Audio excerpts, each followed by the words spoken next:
Hi everyone, welcome to my channel makeup magic. আমি রিয়া। আজ তোমাদের দেখাবো একটা খুব ইজি মেকআপ লুক। এই গরমে খুব অল্প পরিমাণ মেকআপ প্রোডাক্ট ইউজ করে নিয়ে তোমরা এই লুকটা ক্রিয়েট করতে পারবে খুবই সিম্পলভাবে। তো ফার্স্ট অফ অল আমি আমার ফেসটা ক্লিন করে নিয়েছি। এরপর একটা খুবই লাইট বেস ময়শ্চারাইজার ইউজ করছি। গরম থাকলেও ফেস হাইড্রেট না করে মেকআপ শুরু করা কখনোই যায় না, তাই লাইট ওয়েট ময়শ্চারাইজার ইউজ করে এখন আমি সানস্ক্রিন ইউজ করব। আমি বায়োটিকের সানস্ক্রিন এখানে ইউজ করছি। তোমরা তোমাদের পছন্দ মতো সানস্ক্রিন ইউজ করবে। সানস্ক্রিন ইউজ করার সময় কোনো রকমের কিপটেমি করা চলবে না। খুব ভালোভাবে ফেসে, নেকে, সব জায়গায় যে ভিজিবল এরিয়াগুলো সেগুলোতে ভালোভাবে সানস্ক্রিন লাগাতে হবে। সানস্ক্রিনটা ইউজ করার পর আমার ফেসে দেখো কতটা গ্লো করছে। আর এরপরও আমি আরেকটা সানস্ক্রিন ইউজ করব যেটা একটু টেন্টেড হচ্ছে। এই সানস্ক্রিনটা একটু টেন্টেড হচ্ছে এবং একটু হোয়াইট কাস্ট দেয়। তো আমি যেহেতু মেকআপ করছি তাই জন্যই এটা ইউজ করেছি। সানস্ক্রিন ইউজ করার 5 মিনিট পর আমি মেকআপ স্টার্ট করব। প্রথমত মেকআপ শুরু করার আগে আমি একটা খুবই ম্যাটিফাইং প্রাইমার ইউজ করছি। এটা inside কসমেটিকের 3-in-1 mattifying primer.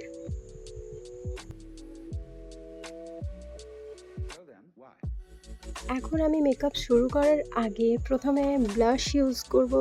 Blush নয়, এটা লিপস্টিক হচ্ছে। এই লিপস্টিকটা খুবই ব্লেন্ড হয় ইজিলি, তাই জন্য আমি এটাকে অ্যাজ আ ব্লাশ ইউজ করছি। তোমরাও ট্রাই করে দেখতে পারো। যাদের কাছে টিন্ট নেই বা ক্রিম ব্লাশ যাদের কাছে নেই তারা এইভাবে ব্লাশ হিসাবে এটা ব্যবহার করে দেখতে পারো। দেখো কত ইজিলি এটা ব্লেন্ড হয়ে গেল।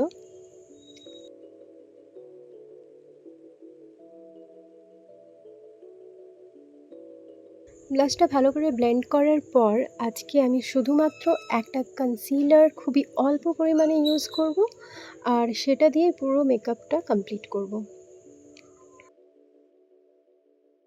আমার যেখানে যেখানে একটু ডার্ক স্পট আছে বা হাইলাইটেড পয়েন্টগুলো আছে সেই সব এরিয়াতেই আমি একটু করে কনসিলারটা ইউজ করছি। আর খুব ভালোভাবে এটাকে ব্লেন্ড করতে হবে। আমি যেহেতু ব্রাশের সাহায্যে ব্লেন্ড করছি তো এটা খুবই সিমলেসলি ব্লেন্ডও হয়ে যাচ্ছে। তোমরা দেখো এই কনসিলারটা আমার স্কিন টোনের থেকে এক শেড লাইটার হচ্ছে, কারণ পরে এটা অক্সিডাইজ হয়ে নিয়ে আমার স্কিনের সাথে ম্যাচ করে যাবে। এখন আমি মেকআপটা সেট করার জন্য একটা বানানা পাউডার ইউজ করছি এখানে। খুব বেশি পরিমাণে কিন্তু পাউডার ইউজ করা যাবে না, খুব অল্প পরিমাণে যতটুকু দরকার সেটুকু দিয়ে বাকিটা ডাস্ট আউট করে নিতে হবে। আমি এখন একটু পাউডার ব্রনজিং করছি, যেহেতু আমার ফেসে অন্য কোনো প্রোডাক্ট দিইনি তাই একটু মনে হলো যে ব্রনজিং করাটা দরকার আছে।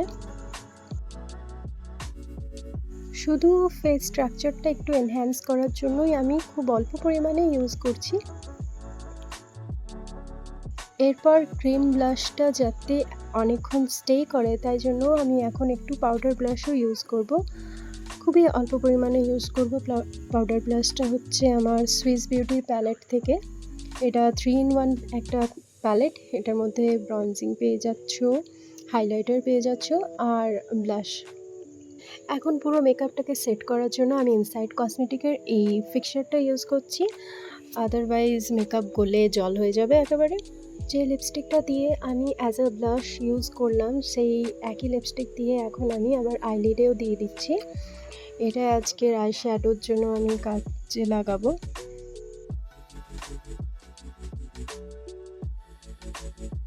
এরপর একটা মাস্কারা দিয়ে আজকের আই লুকটা কমপ্লিট করব। আমি 2-3 কোট লাগাবো এই মাস্কারাটার, যাতে একটু বেশি ফুলার দেখায়। আমি মাস্কারাটা কিন্তু লোয়ার ল্যাশ লাইনেও ইউজ করেছি। আজ আইব্রো আমি কোনো রকম ফিল করব না। এই মাস্কারা যেটা আছে সেটারই এক্সেসটা আমি একটু হাতে ঝেড়ে নিয়েছি, তারপরে ওটা দিয়েই আমার আইব্রোটাকে জাস্ট ব্রাশ আউট করে নিচ্ছি। আর অন্য কিছু প্রোডাক্ট ইউজ করব না আইব্রোজের জন্য।